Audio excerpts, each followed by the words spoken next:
नमस्कार दोस्तों। दोस्तों इस सॉन्ग्स में 10 लाख रुपए लग चुकी है। आखिर इसमें ख़ासियत क्या है? आइए इस वीडियो में सारी जानकारी देता हूँ आप सभी को।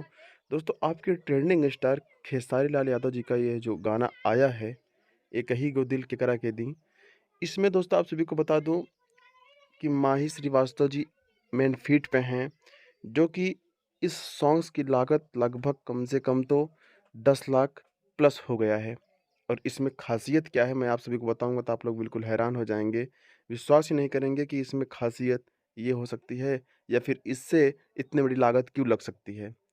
दोस्तों बता दूँ कि इस सॉन्ग्स में कुछ अलग रिएक्शन दिए हैं, जो कि यह शूटिंग मध्य प्रदेश एमपी में हुआ है दोस्तों।